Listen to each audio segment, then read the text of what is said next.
Konnichiwa minasang, hello everyone! Ako nga pala si Giselle, Pinay Mom sa Japan! Today nga po pala mga tomodachi is January 6 and birthday ng aking lola sa Pilipinas! And ito nga po pala si Baby Joichiro, katatapos lang kumain ng lunch, kaya nagde-dessert naman siya ng kanyang paboritong orange! Nam nam nam nam. Sarap ba, anak? Oh, di ba? Kain na ng kain. Kahit yung mukha mo, ang dami ng kulay ng orange. And ayan, natapos na nga siya kumain. And susunod naman yung gagawin is makipagbardagulan sa aming pusang si Domo.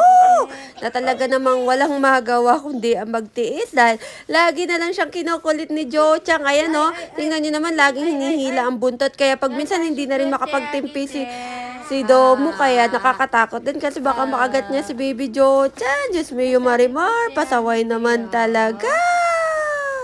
Nagpunta nga pala kami sa 7-Eleven para magpadala ng pera sa aking lola kasi birthday niya nga, 81st birthday na niya. And hindi naman masyadong kalakihan yung binigay ko kasi wala rin naman akong pera. Wala naman akong trabaho. So, binubuhay lang kami ng aking asawang hapon. Kaya, 2,000 pesos lang yun na ibigay ko sa kanya. Pero, okay na yon, carry na yon kesa naman wala, diba? Charot! Ayan, and pagsapit nga pala ng gabi, nagluto lang ako ng karage or yung parang fried chicken dito sa Japan. Ayan, dahil luto na, isahanguin na natin dahil meron pang susunod na karageng lulutuin. Alam niyo naman, napakaliit ng aking lutuan, no? So, ayan, for the fried ang person, for the go!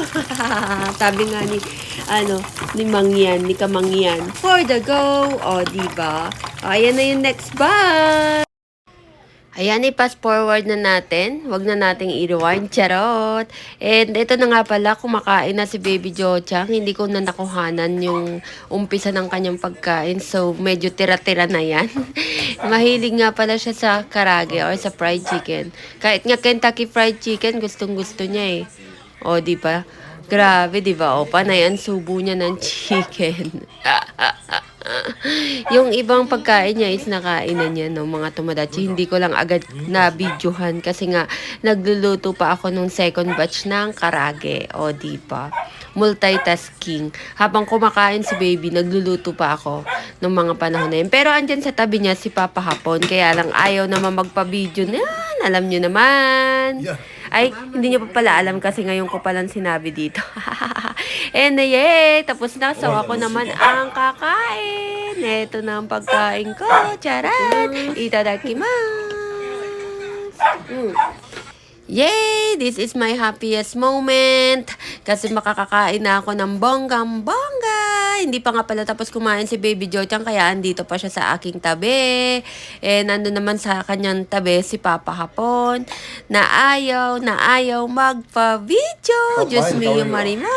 Pasaway talaga. Ayan o, sabi pa niya talaga, wag mo akong videohan. Ganun. Si Papa Hapon niya pala hindi kumakain ng kanin paggabi. So, beer lang siya at saka kung ano yung ulam namin, yun ang kanyang ginagawang pulutan.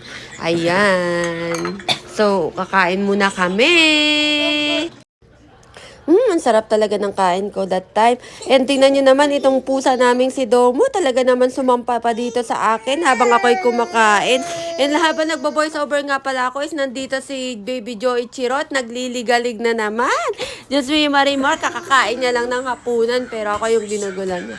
O, diba? Tingnan nyo naman si Baby Jo-chan. O, higop sabaw pa talaga. Gustong-gusto niya talaga ang miso soup. Diyos mo yung Marimar. Kanino kaya siya nagmana? Mahilig din naman ako dyan.